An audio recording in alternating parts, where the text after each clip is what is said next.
बांसवाड़ा दौरे पर पहुंचे पूर्व केंद्रीय मंत्री और किसान मोर्चा के प्रदेशाध्यक्ष कैलाश चौधरी ने कांग्रेस पर बड़ा हमला बोला है। उन्होंने आरोप लगाया कि कांग्रेस ने आदिवासी किसानों का सिर्फ शोषण किया और उन्हें वोट बैंक की तरह इस्तेमाल किया। चौधरी ने कहा कि बीजेपी का लक्ष्य पंजाब और दक्षिण भारत में संगठन मजबूत कर कांग्रेस मुक्त भारत बनाना है। बांसवाड़ा में पत्रकारों से बात करते हुए कैलाश चौधरी ने कहा कि कांग्रेस ने वर्षों तक किसानों और आदिवासी समाज के विकास के लिए गंभीर प्रयास नहीं किए। वहीं 2014 के बाद प्रधानमंत्री नरेंद्र मोदी के नेतृत्व में किसानों के हित में ऐतिहासिक फैसले लिए गए।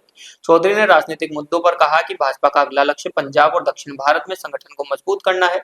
आने वाले समय में कांग्रेस मुक्त भारत का सपना पूरा होगा। कैलाश चौधरी ने दावा किया कि केंद्र सरकार किसानों को आधुनिक खेती से जोड़ रही है। सीधी सहायता और तकनीक के जरिए खेती को लाभ का धंधा बनाया जा रहा है। मतदान करवाएगी या फिर सुप्रीम कोर्ट का फैसला का इंतजार करेगी कहीं ना कहीं, क्योंकि जो ओबीसी की रिपोर्ट आना भी बाकी है। ऐसा है, कांग्रेस की जो पिछली सरकार थी उसने राजस्थान के अंदर पंचायती राज का सत्यानाश कर दिया और बंटाधार कर दिया। उन्होंने पूरे 5 साल तक चुनाव करवाए और पूरे 5 साल तक आचार संहिता लगी रहती थी चुनाव को लेके, जिसकी वजह से विकास भी रुका, काम भी नहीं हुआ। और इस चुनाव के अंदर आज ये स्थिति बन चुकी है कि कुछ सरपंच हैं या जिला परिषद सदस्य, प्रधान है, पंचायत समिति सदस्य, जिनका कार्यकाल 1 साल 2 साल पहले खत्म हो गया और कुछ का अभी तक खत्म नहीं हुआ। यानी कि स्पष्ट दर्शाता कि अशोक गहलोत ने इस राजस्थान के अंदर पंचायती राज के अंदर जो किया, इसको ठीक करने के लिए हमारे मुख्यमंत्री जी ने कहा है कि एक प्रदेश एक चुनाव, हम सारे चुनाव साथ कराएंगे ताकि जनता का समय बचे और सरकार का पैसा बचे, जनता का पैसा बचे, जिससे कि आने वाले समय के अंदर हम चुनाव को फिर से उसी रूटीन में डाल सकें। तो इसके लिए निश्चित रूप से राजस्थान की सरकार काम करेगी। एक प्रदेश एक चुनाव के ऊपर काम कर रही है और इसमें जो कोर्ट का निर्देश है या कोर्ट की जो बात है उसके ऊपर निश्चित रूप से हमारे मुख्यमंत्री जी के पूरे संज्ञान में इसके ऊपर जो वो निर्णय लेंगे वो उनका क्षेत्र अधिकार में, कब चुनाव होते हैं कब नहीं होंगे। लेकिन इतना मैं कह सकता हूँ बहुत जल्दी चुनाव होंगे और चुनाव के अंदर भारतीय जनता पार्टी के प्रधान प्रमुख और हमारे नगर पालिका नगर परिषद के अंदर भारतीय जनता पार्टी के चेयरमैन जीत के आएंगे।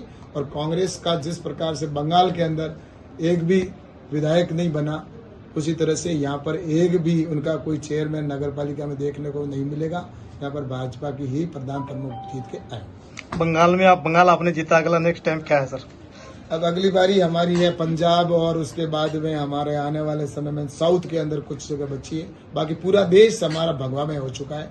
आपने देखा होगा आज अगर भारत का नक्शा देखते हैं तो सब जगह भगवा ही भगवा है। भारतीय जनता पार्टी के ही सरकारें हैं, लेकिन थोड़ा सा कुछ बचा है, उसको हम आने वाले समय उनके लोग वहाँ की जनता का दिल जीतेंगे। मोदी जी की जो गारंटी है और मोदी जी के ऊपर जो विश्वास है उसके ऊपर, क्योंकि डबल इंजन की सरकार वहाँ भी चाहते लोग।